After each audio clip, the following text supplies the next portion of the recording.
go ahead and great. So as I said, my name's Heather McDaniel. I am an admissions director with the Executive MBA program. I've worked with the Executive MBA admissions for a little over 6 years.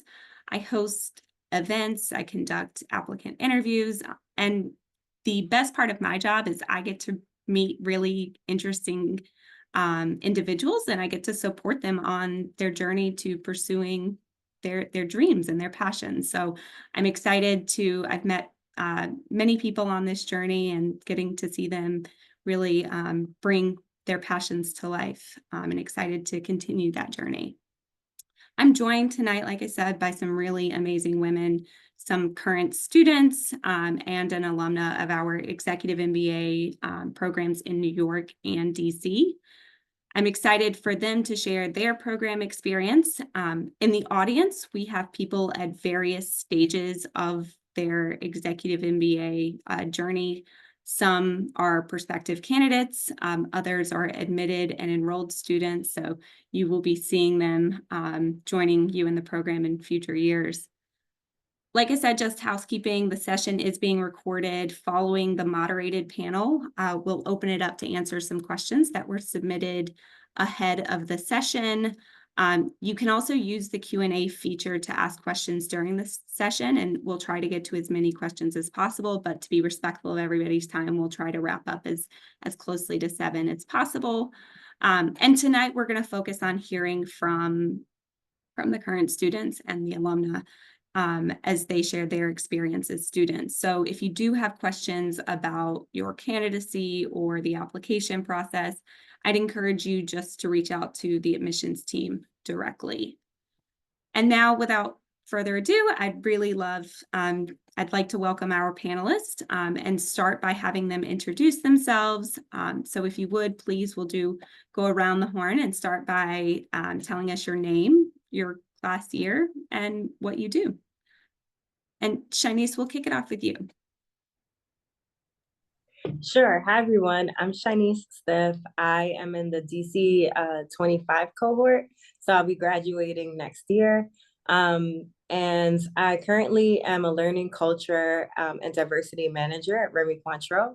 So I work in the wine and spirits industry. Great. Maya? Hello, my name is Maya Sharma. I am part of the New York City EMBA August 25 program, so I will graduate this summer. I currently work for a nonprofit in their finance and business operations, so I oversee the accounting team and FP&A. Great. And Linda? Hi, everyone. I'm Linda Bowie. I am in A25 with Maya. We're graduating soon. I guess in a year, kind of soon. It goes by fast. I am the director of operations strategy at the Coca-Cola companies under the sports drink division, specifically under Body Armor and Powerade. Great. And Constantina? Hi, everyone. So nice to meet you. I had some trouble with my background, so you see my work background instead of the beautiful purple from NYU. I work right now at Nestle USA, recently changed jobs, and I'm a senior brand manager for innovation, specifically our beloved brands and iconic brands like Coffee Mate, Starbucks, and Natural Bliss. So I'm really excited to talk to you and be with such an amazing panelist of women.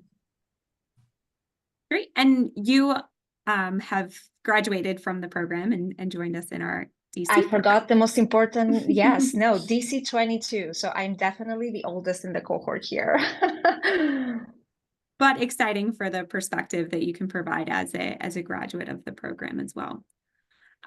So to kick it off, like I said, we have in the audience people at various stages of their journey, and many who are just starting and trying to figure out why would they do an executive MBA program. So perhaps each of you could touch on, why did you decide to do an executive MBA program, and why was it the right time in your career? And we'll start, Constantina, we'll kick it off with you. Yeah. So when I started my MBA back in, a few years ago, I was in a pivotal career in my moment where I was looking to gain a lot more business acumen, but not so much focused on the current industry I am at. So I work in a CPG, and my world could be expanded through hands-on experience. But what I needed was that outside perspective of other industries and get that exposure in a very concrete and disciplined way. An MBA was my number one option. There were, of course, other certificates, but in my mind, if you are going to invest time, effort, be away from your family for some time, and miss the days that you're just with everybody you need to be with, I would rather do this for the top university. And so NYU was my top and only choice. But the main reason was that I wanted to be that grounded business person that I actually have seen I turned into. Great. And Linda, what about for you? Why an executive MBA program, and why was it the right time? So for me, I'm at the point in my career where I feel like I need to expose myself to more in terms of like business acumen as well to really grow within my current role. I've been at startups and I've been at like larger corporations, specifically in supply chain and ops. So I wanted to expose myself to other parts of the business to really be a well-rounded leader, to understand and have a stake when I'm talking at the table with other leaders, to really understand their roles. Because, for instance, like I talk to marketing people and they'll talk about all the data and like the social aspect. And I'm like, why do I care about that? So now I know why I care about that.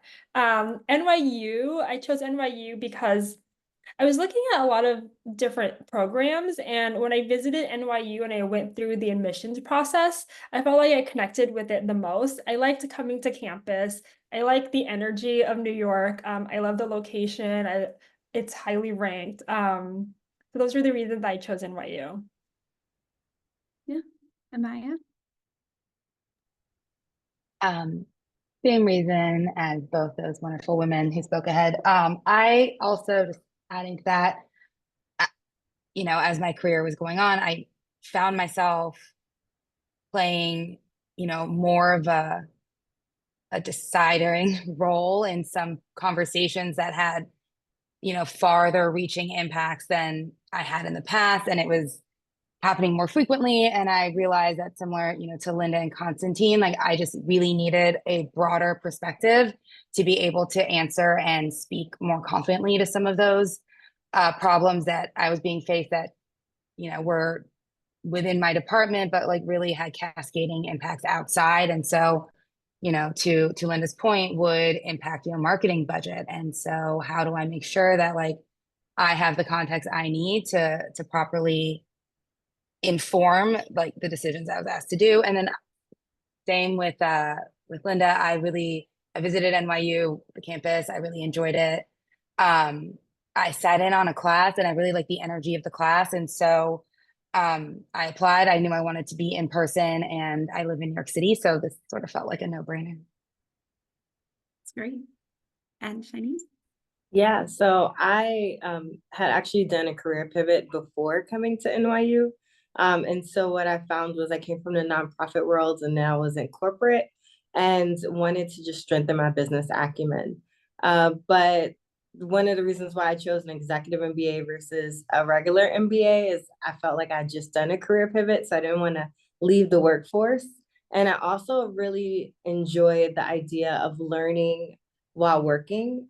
So what's I've really loved is like, having a problem with our marketing team and also having a marketing class in that moment and coming up with a concrete example, or now understanding financial accounting a lot stronger because I can actually go talk to my finance team and ask, do we use GAAP? We're a French company. So, it's been really cool to like be able to take those concepts and like practice them in real life, rather than just like as an academic concept. I do live in New York, but I do the DC program. And for me, it was a lot about the scheduling, and the idea of like having a weekend MBA once a month, was something that really I felt would help me balance a demanding work schedule while also really being able to have a cohort like time at NYU. Yeah, absolutely. And that really speaks to, so the one of the biggest variances between the New York and the DC programs is the schedule. So the New York program is every other week, Friday, Saturday, whereas the DC is once a month, Friday, Saturday, Sunday. So it does give you that opportunity if, missing work on the Fridays every other week is, prohibitive. It gives you the option to still pursue the executive MBA program through Stern in DC. So I'd love to hear from an admissions side, we look to build a really, unique cohort, bringing in people from all different backgrounds and industries and functions. And we hope that it creates a peer learning environment and giving you that opportunity to learn from your classmates. Can you speak a little bit and tell us a little bit about your cohort and what it's like to be a part of your cohort? And Linda, we'll start with you. Okay, Maya, chime in whenever you want. You are in a cohort together. I'm gonna lean on Maya a little bit for this one. I think our cohort is very diverse. I would say half of it is women, which I was pleasantly surprised about when I joined. And one thing about NYU is we know that we're pretty finance heavy, and I was also pleasantly surprised to learn that everyone came from such different backgrounds. I had a fear of that because for me, I'm not a finance person, so I was a little nervous for the quant sections. But it's really great because we do have like people who are like finance focused, marketing, supply chain ops, creatives in there. So I think it's a very diverse group, and we all get along really well. We all socialize together and hang out on the weekends. Some of us visit each other's homes, traveling from like to Atlanta to Connecticut to all over, I've noticed. So I don't know, Maya, what do you think? Anything else you want to add? Yeah, I would agree with all of that. We are a very, very diverse, but also very like cohesive group of EMBA students, I guess. And one of the things I really do appreciate is, in addition to having folks from like all across, the job spectrum, we also have folks at various stages. So we have some who are much younger and, yes, they met the minimum, obviously, thresholds to join the cohort, but are just on the younger side.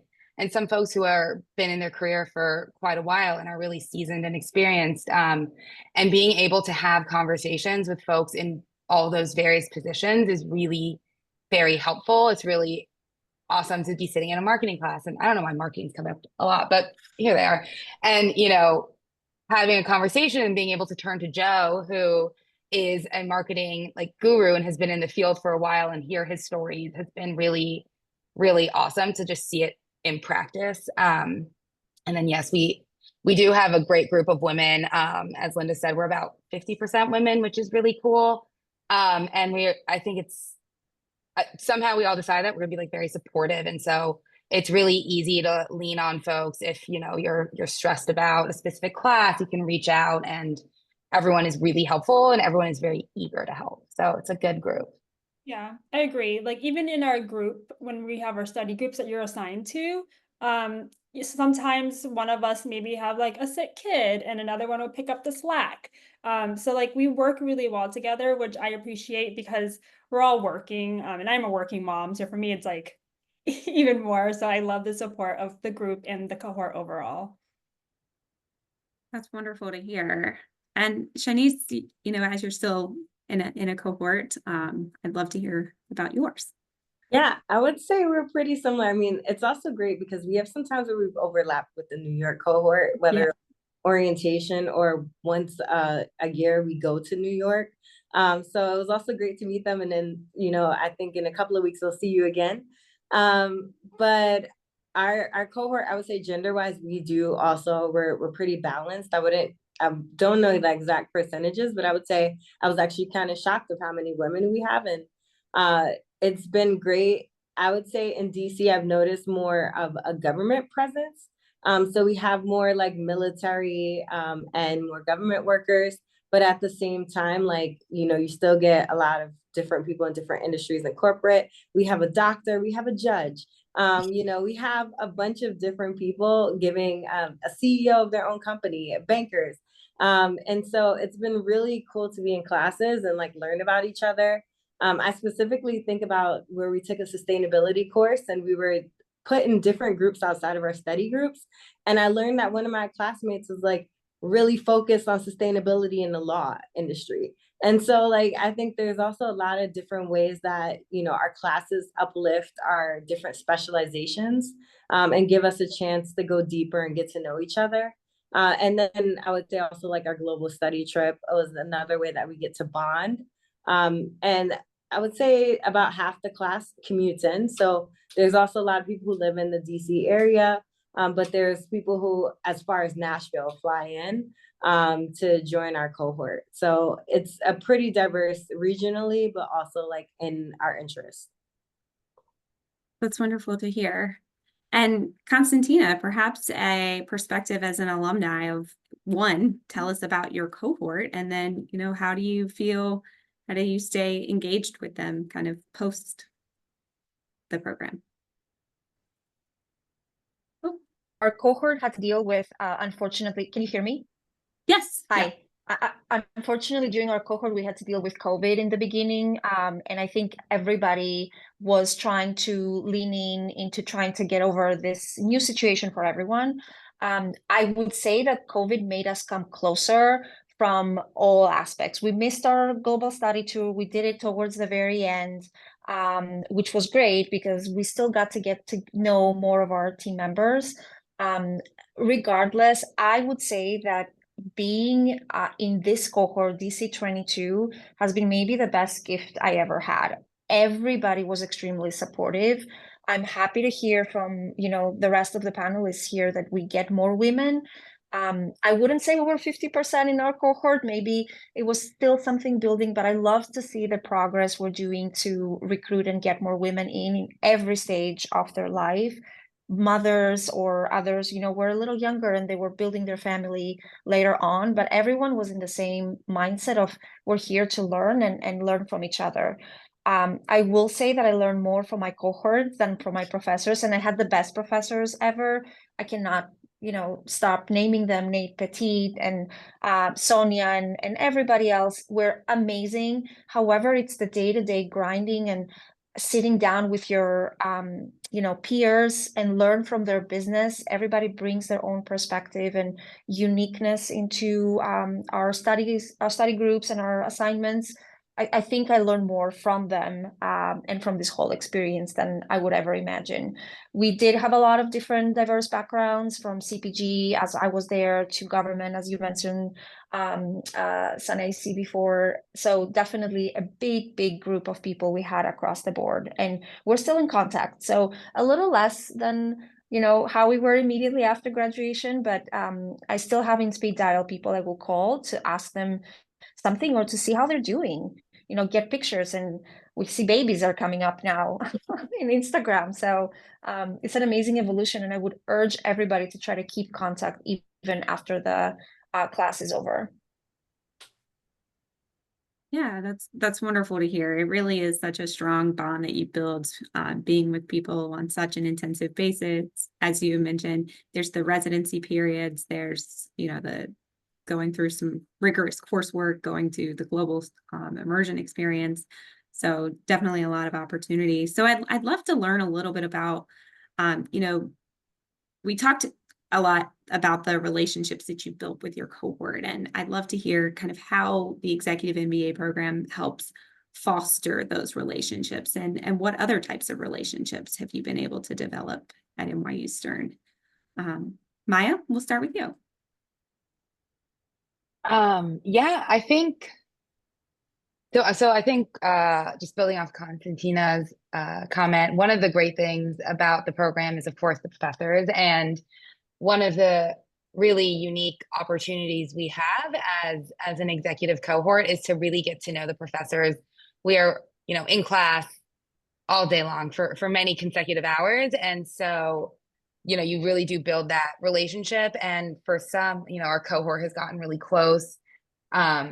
People have gone to some of our professors' homes and had meals. They often join us for happy hour.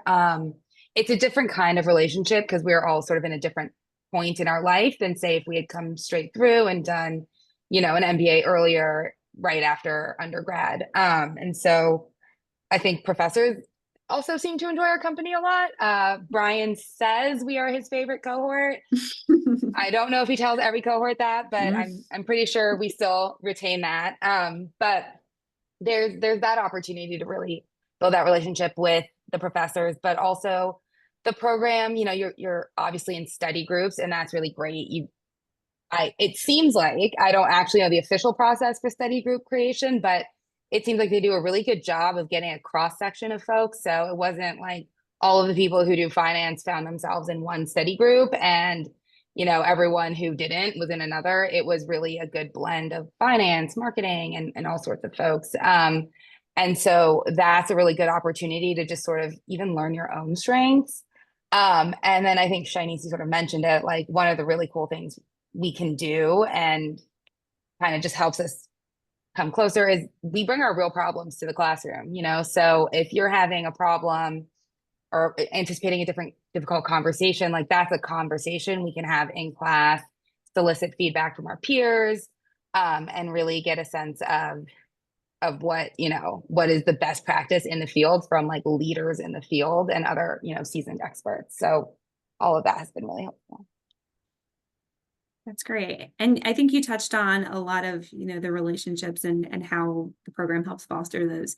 Would anybody like to add and elaborate further on that?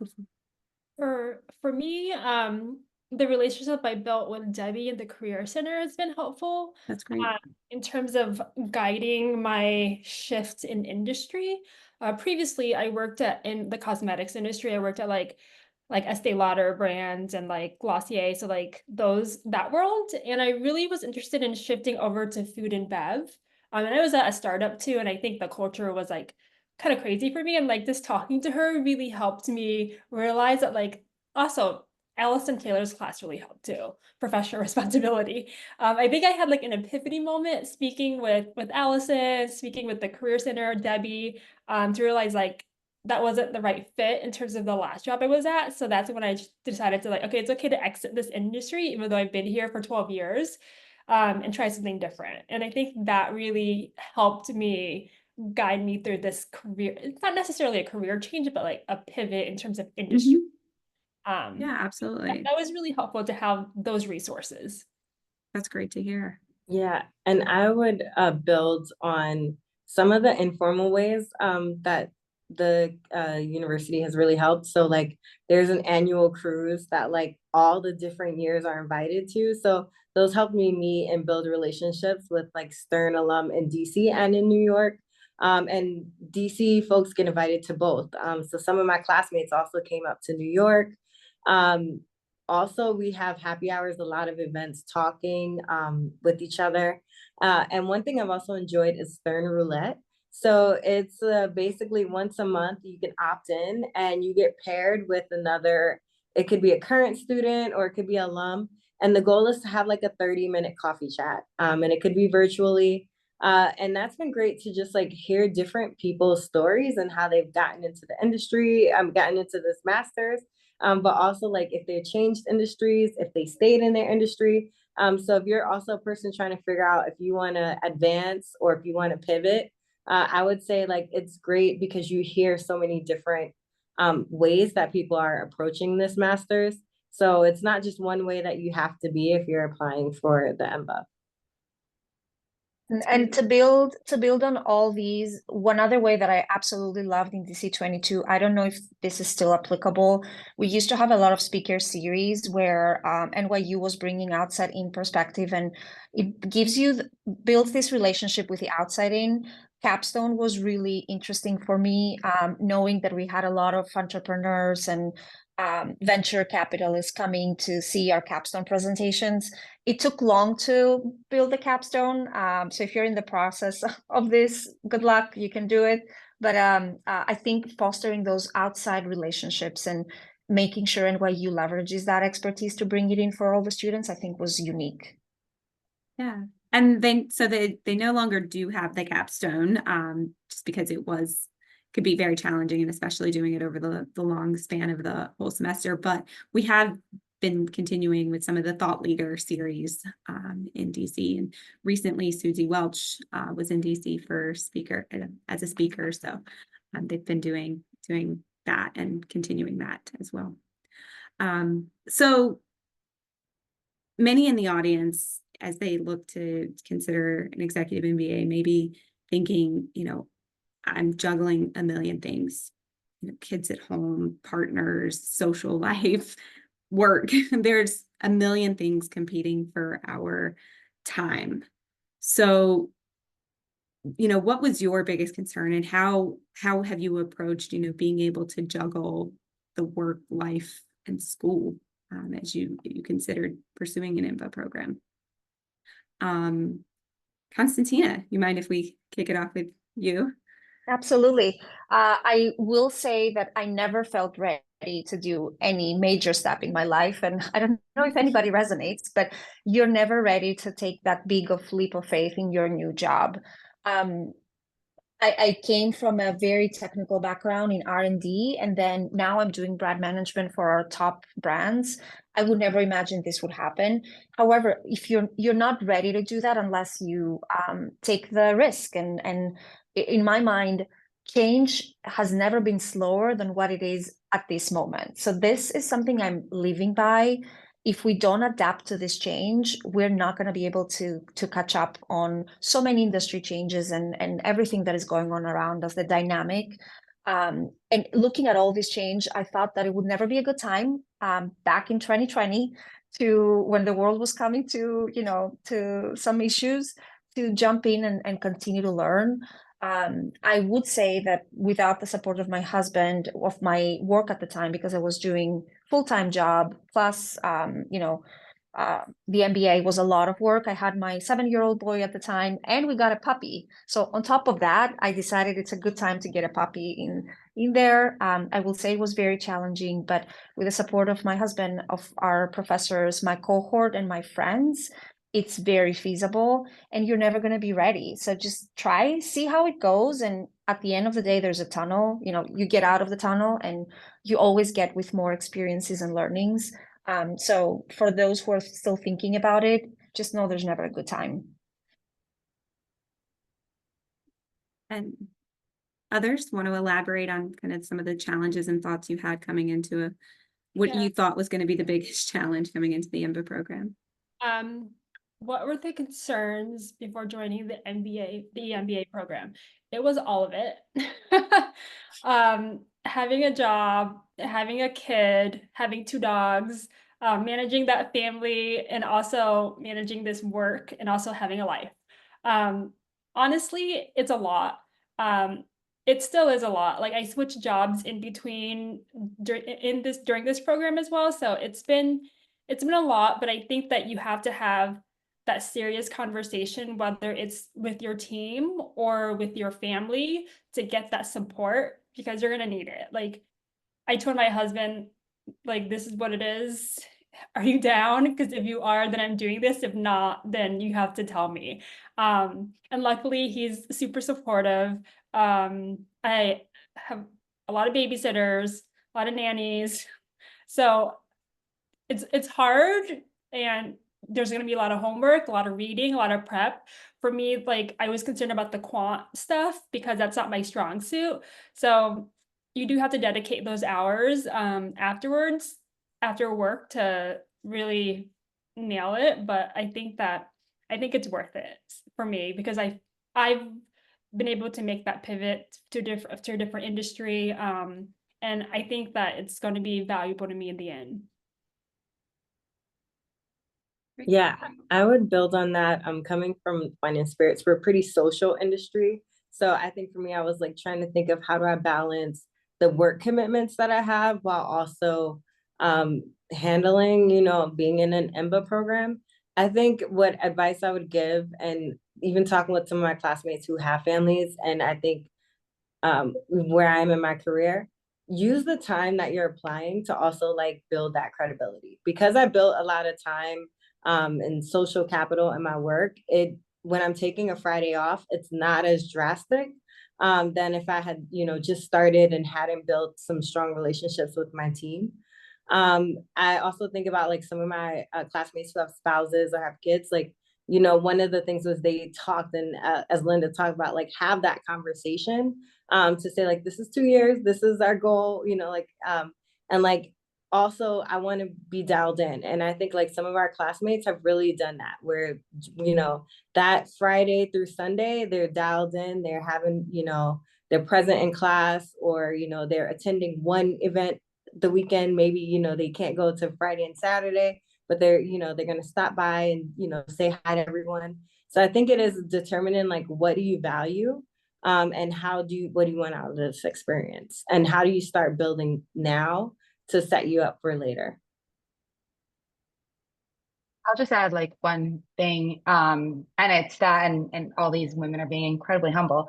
This is really a test in time management. It is really like, it puts it all to the test, because, some weeks are just hard. You have a big deadline at work, and also like an accounting midterm. And so it really does test all of that. But I think, like Constantina said, there is no perfect time to really do this. Like what is a good time? And so just making sure you understand that, like, that is the commitment you made. And, and this part has actually been very hard, is that sometimes like the best I can give that week is 80%. And that's okay. Like, I have to be like forgiving, because you only have so many hours in a day, and there are other obligations, family, friends, social, whatever, that like need your time. And that's still good. Like 80% is still good. And it all just comes down to like making sure your boss is cool with it. That is a huge plus, that like every other Friday you really can turn off Slack. But also knowing that like middle of the day emergencies come up, like we have a very long lunch, and that is helpful too. I know folks, we take meetings sometimes when they have to. So there are ways to balance it, even when it feels completely unmanageable. One build I would also say is like, leverage your classmates too. I remember like, doing that. We have a lot of different group work. You kind of get a flow with your study group. And I remember there were times where like, my classmates would say, Shy, you take the intro paragraph, because I know there's a lot going on. But then they knew that in the next assignment, I was probably going to take a huge chunk and do more later. So I would say, like, leverage the relationships that you build with each other, because everyone has the ebbs and flows. And I think that's something that helped me. Our study group, like, helped put together a study guide right before our like accounting, midterm. So like those small things of like collaborations also just like help. So you don't do this alone. I would say like, this is really a program where you do with other people. And that is what makes it feel sustainable for me. That's great. And just, kind of like a lightning round of how long would you say you spend outside of the classroom, either doing studies, readings, in between? What's the obligation outside of the classroom? I think that depends on what classes you're taking, who you are. It's always an asterisk question. Yeah. For me, during like the heavy periods, during when we were like overlapping with like stats and accounting, that was like maybe like 10, 15 hours a week, because it was a struggle for me. But then it would be like semesters, like in the summer, where it was like 2 hours a week. So it really varies depending on your class.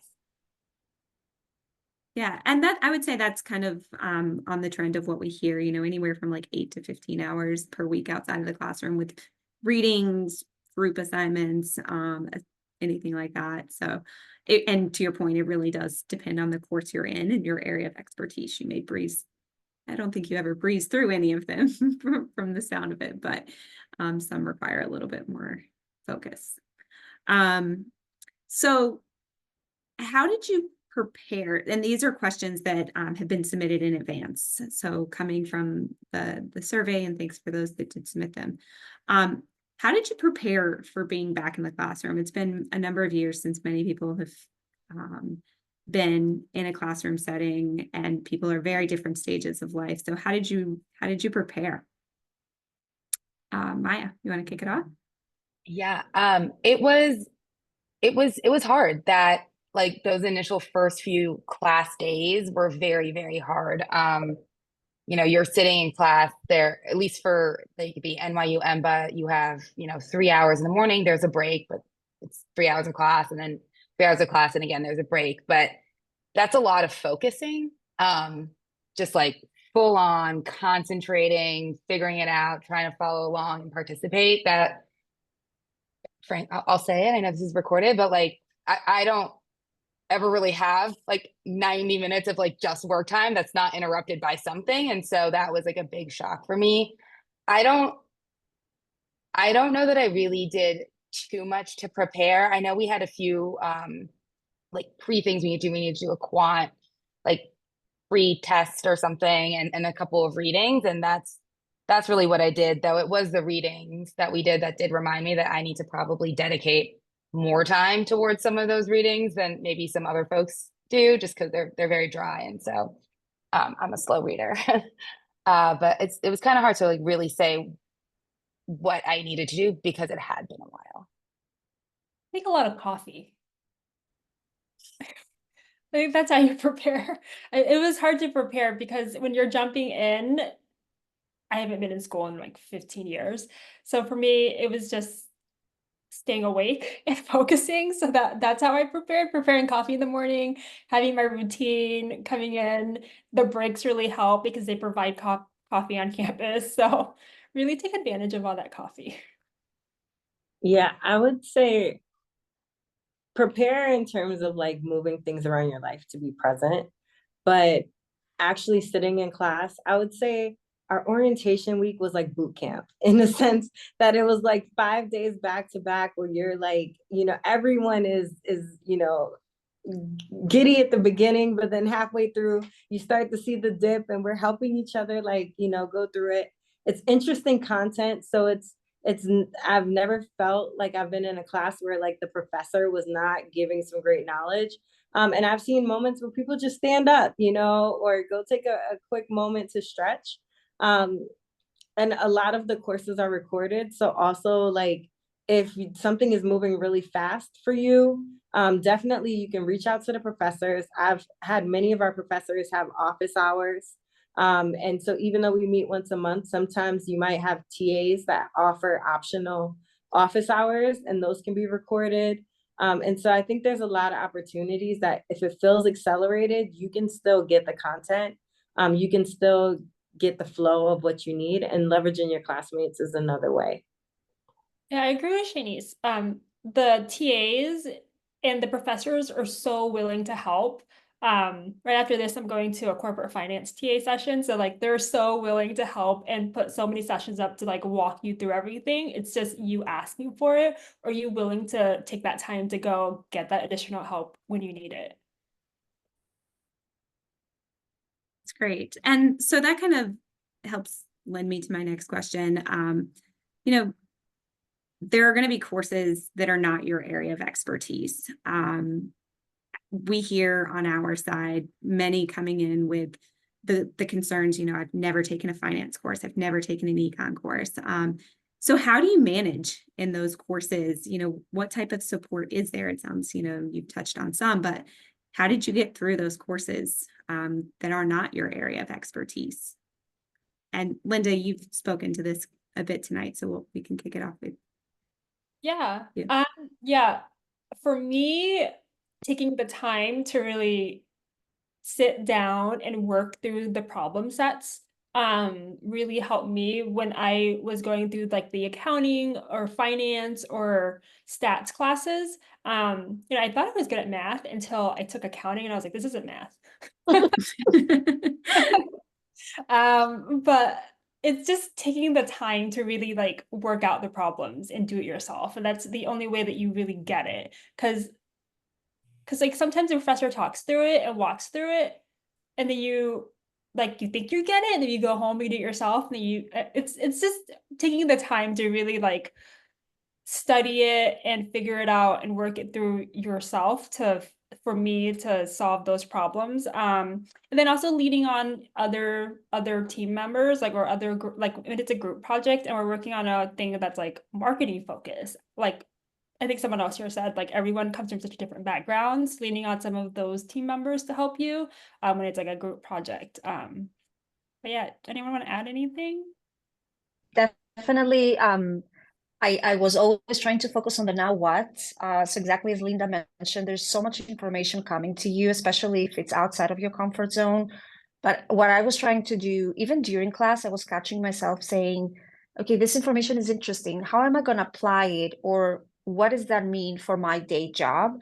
So I was lucky to do something I love at the time of the MBA, and I was able to apply those learnings on the spot. So just always have this now what mindset. And my suggestion to everybody who's looking to take really challenging classes is to just take them.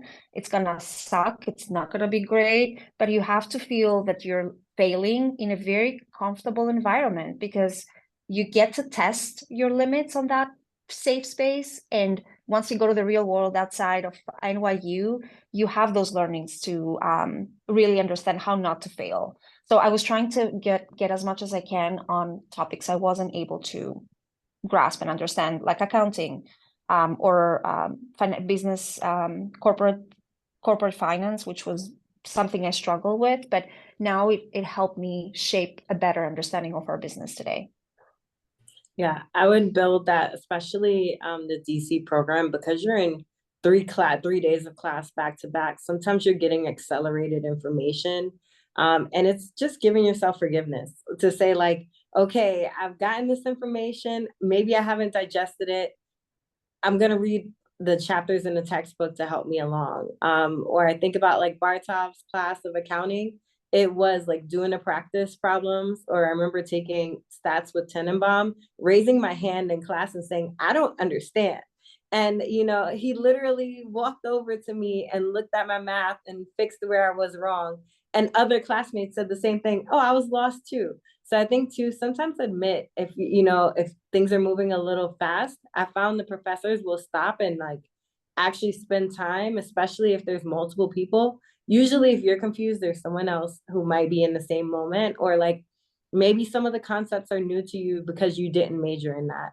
And I think it's important to like just, take those moments to say like, I don't understand this yet, but there's a lot of resources to help me. Yeah. I'll just add real quick that like we also leaned on each other a lot. So for me, quant isn't necessarily where I struggled the most, but the sheer volume of reading was a place in strategy where, I got overwhelmed. It was just a lot of pages of reading. And, so me and a few other folks came together who also felt similarly. And we, divided up the readings and created outlines for each other. And so really, it's such a good community to be able to lean on people. And then, of course, in accounting, you're sitting in class next to like literal CPAs who are also awesome resources. And in our cohort, we had a person who herself is a professional accountant, and she would hold like during lunch, she would hold tutoring sessions. Before exams, she would make sure that she had space reserved for us so that we could all learn from her and practice with her. And so people really do step up around as well. Yeah, I texted Maya a lot during some of the classes, I remember. That's good though. That's wonderful to hear. I'm going to try and cover off on, we've had some questions that have come in through the Q&A, and I want to try and like cover kind of a theme across them with one question. So, as a woman, often navigating career challenges and some of, the obstacles that you face, how have you navigated them, and how has the, executive MBA program kind of helped you be able to navigate some of those, very women specific challenges and obstacles that you faced? Maya, do you want to kick it off? Yeah, I will say the most tangible way I have seen this impact me is that I I walk into spaces and I feel more confident. So even if I'm not an expert, I feel like I have learned a lot and I know a lot that I can pull from to be a like asset in whatever conversation I have been asked to participate in. And I've also become a better manager of my teams. We had a chance to take leadership in organizations, and it focused a lot on like the behaviors good and bad managers sort of demonstrate. And it was really held in a way that allowed us to engage with the learning. So it was very practical. There was a lot of role playing, and in that time you practice these difficult conversations, and it really does make them easier. You learn a lot, you get a lot of feedback. And so all of that has been really, really helpful for me just as a professional in spaces that I think are usually occupied by men. It's been really nice to be able to feel like I am a valued contributor. That's great. Anything to add? I would say it's been great having communities. As a Black woman, I have a few intersections of being a person of color and also being a woman. And I felt both in our program. Like I have a community of Black EMBAs, whether that's regular MBA students that we also like get to join clubs with. But also like there's the Stern Women in Business, and EMBAs can join those clubs. So even if you aren't living on campus, you can still get those emails. And you can still join some of those organizations to help support. I think also it's been great to have male allies in my class, whether it's the women who support each other, or like sometimes the guys in our class will say, Shy, you need to ask for more money. And like, let's role play how we do this. And, because we took negotiations and found, some of the gender differences of what we asked for. It wasn't that we asked differently, it's that we as women tend to ask more for caregiving or taking time off, where men might ask for more money.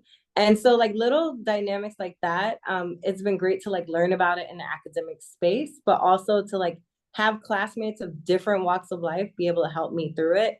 And I would say the same thing with Maya, like just walking through and saying like, I'm sitting in class, I'm doing the same things I'm learning.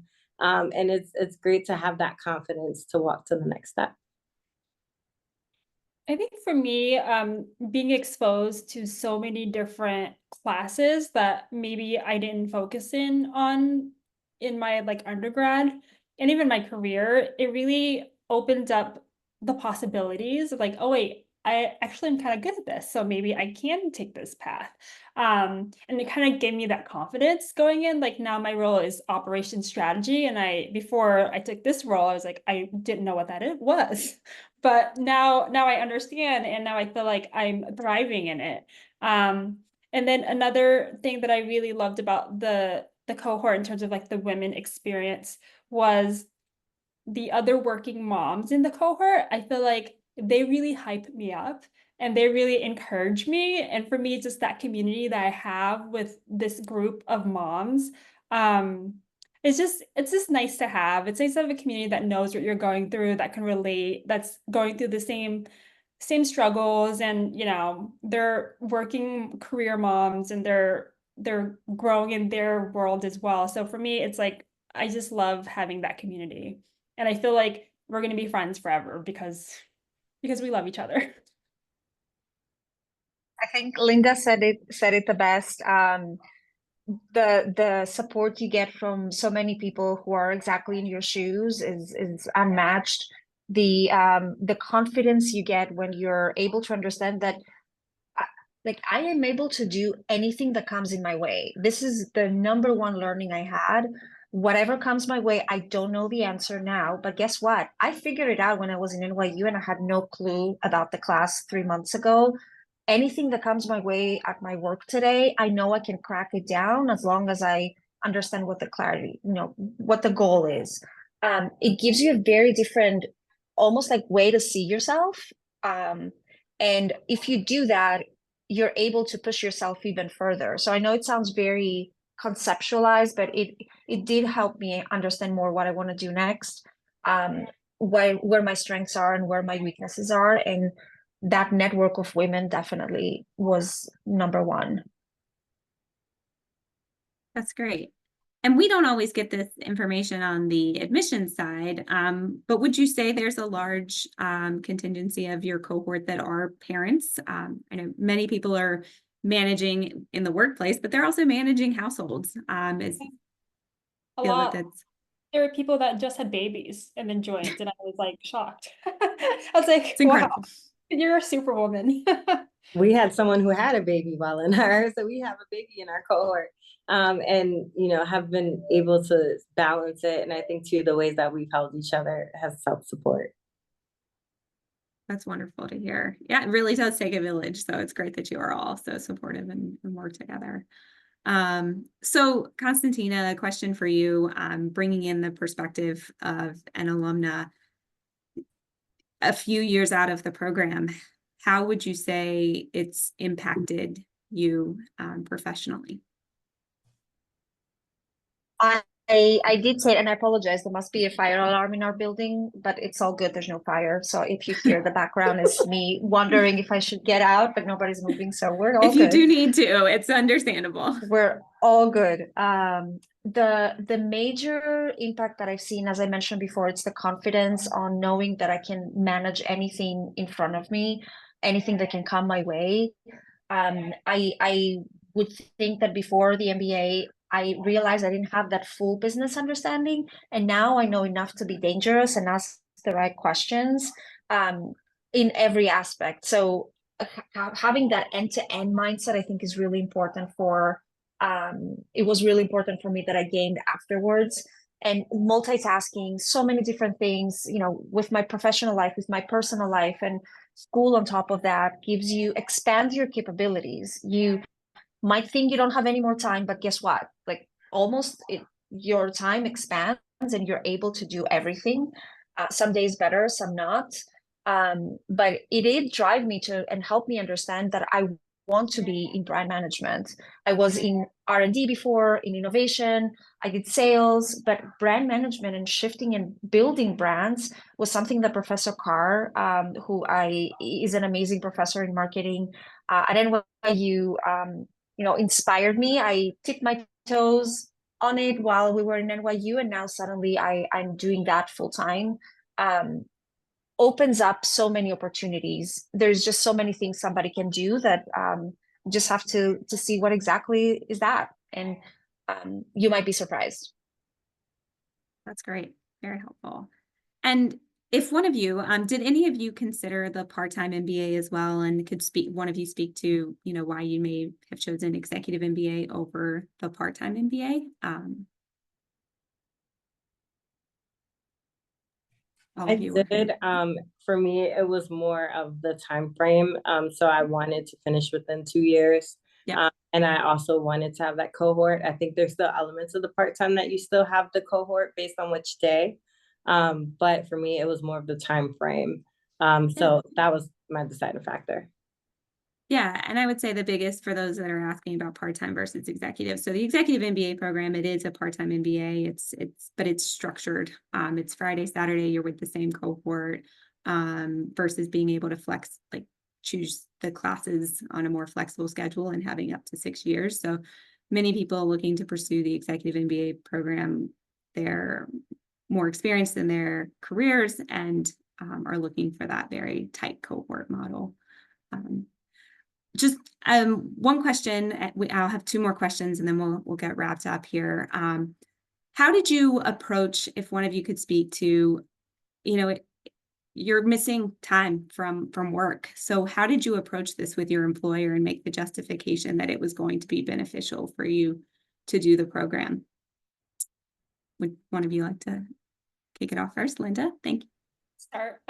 Originally, when I was applying for this program, I was at a startup and I was on a path to be COO.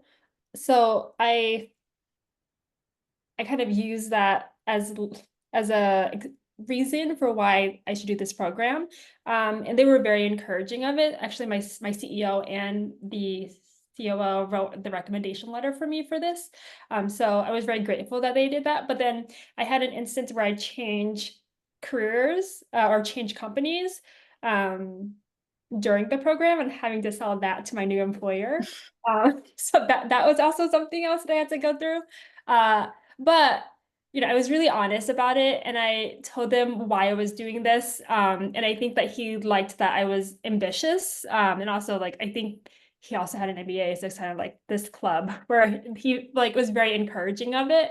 So I think like just being honest with why you're doing it, because you're doing it to further your career and to help the company, and to improve yourself for business. It's gonna only benefit them. So I think it's just how you communicate it. And I did the same as well. Early on, I wanted to make sure my manager at the time was okay. He was more than okay. He actually tried to talk me out of it because he said you don't need it, and I just did it anyways. But he did give me a reference letter, him and our chief strategy officer at the time, which was amazing, and I think it helped definitely with getting accepted in the program. But your manager is the person who will be able to help you understand why. And he asked me the question, why do you think you need one? You work in business already. Explain to me why. So it was a great moment for me to see my reasons. And if you want to do it, you just have to do it. Yeah, I would say it's similar for me. It's have the conversation. I had just started at my company, and I think you had to have like your manager's recommendation. So that was a little sticky in my first 2 months to say, hey, I got here. I'm not trying to leave you right now. But also I think what's made the support that my team has given is I come back and I talk about the classes I'm taking. So right now I'm taking an AI class and I'm talking about like how I'm learning about it. And we're also, thinking about that as a company. So it's cool when I can bring the concepts that I've learned into it so they feel part of it. They feel like they're learning through me. Or if there's a reading I liked and I forward it over to a colleague, I think, it's a great way to share the learning, and also bring them into the EMBA experience. That's great and really helpful. And we are at time. I just want to close it out with one final question. We have alumni, and you're all in your second year. What's been the highlight of the program so far? Maya, we'll kick it off with you. I would say for me, we had a really cool GIE, which is our global immersion experience, to Cape Town. And it was, aside from Cape Town being amazing and being able to learn a lot about, the country and the industry there, we got to spend a lot of time together, and it was just a really fun opportunity to explore a new place, try new food, and just get to know my classmates a little bit better. For me, one of the highlights, I think, was, I'm going to talk about a class, the strategy class with Sonia Marciano. She's a great professor. She's the type of woman that I aspire to be. So I just really loved her. And I learned so much. And I felt like it was so interactive. So I really love that aspect of it too. There are some amazing classes, but that's one of my favorite classes, hands down. It's also great when you get to learn from really incredible women as well. Yes, and she is the definition of an incredible woman. Yeah, I would say we had amazing professors. And for me, it was our GIE. So we went to Buenos Aires, Argentina. And I love to travel, but it was very different to travel in this experience because we were talking about inflation. We met CEOs. We even took a tour of the largest stadium, the soccer stadium. But then we also got to meet with the VP of marketing to talk about how does it work as a business. So I think for me, it really took a travel and made it make sense in that global economy way. And so for me, our trip to Argentina was amazing. I know everybody said about the trip. I loved our trip. So definitely was on the top highlight.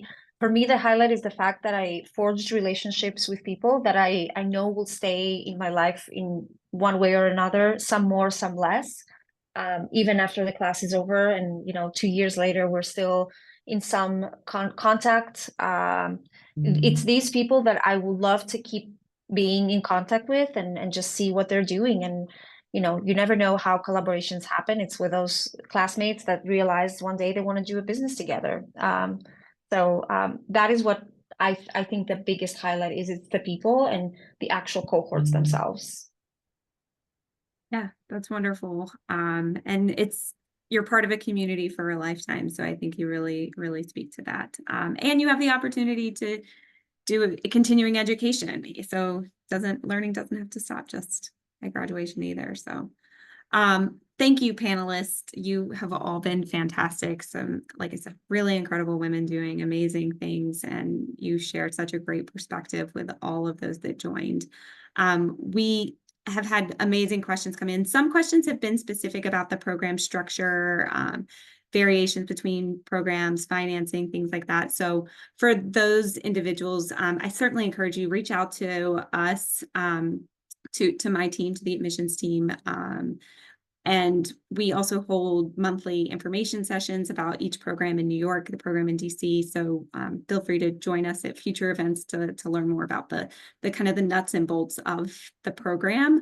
We do offer class visits for those that have kind of kicked off the process. You get to meet with the ambassadors. So some of the individuals here may be your ambassadors and can join you in those class visits. But there's definitely a lot more opportunity for you to get to engage with the Stern community, and we certainly encourage you to keep doing that. Again, thank you, panelists. You've answered some wonderful questions, and I encourage everyone to reach out to keep this conversation going. We host events, so check our website, keep an eye on the emails. And thank you for joining us, for those that joined, and for your participation and engagement. And thank you again, panelists, for joining.